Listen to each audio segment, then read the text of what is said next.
My name is Tobias. I'm from Berlin, Germany. I'm a documentary filmmaker, and my film Orania is in the documentary competition at Rheinland this year. And it's a documentary about a town in South Africa, and it's a town where only white Afrikaans people live, and they're kind of trying to build a sort of cultural homeland there, allowing only people of their own culture in. And that is obviously an odd thing in a multinational country like South Africa. I spent some time in South Africa. I lived there for a bit, and Orania is a very well-known place within the country. Everyone has at least heard of it, and of course there's a lot of preconceptions about it, a lot of myths. Some people think it's the greatest thing in the world. It's this dreamland of cultural self-determination. Then others think it's just this dreadful place of racists, and I don't know. I guess it's somewhere in between. But I thought it was interesting to have a look at the place, have a look at the people, see what their motivations are, see why they end up in this unusual place, and what drives them.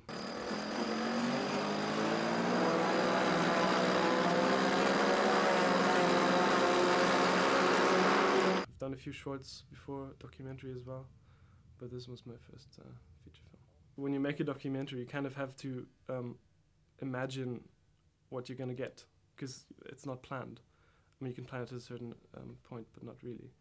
So you kind of have to take a look into the future and guess what you're going to get. So I did that as well. I mean, I had certain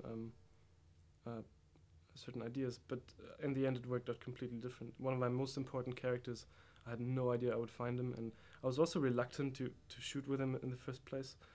But then he kind of, I got so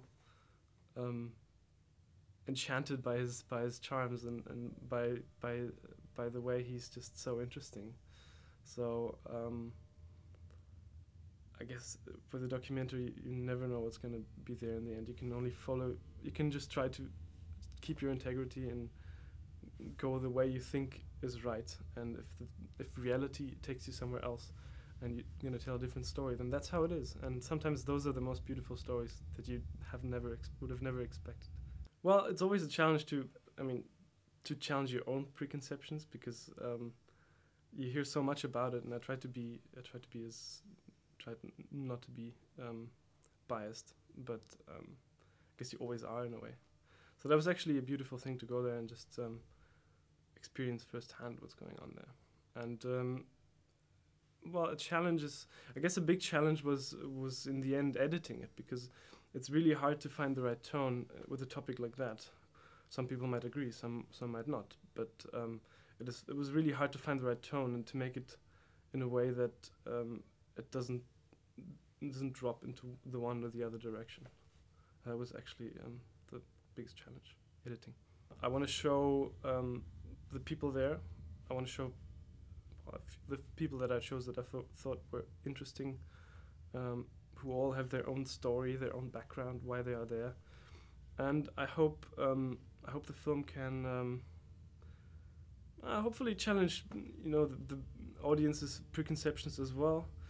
But I think it's also just enjoyable to get so close to people that are so different.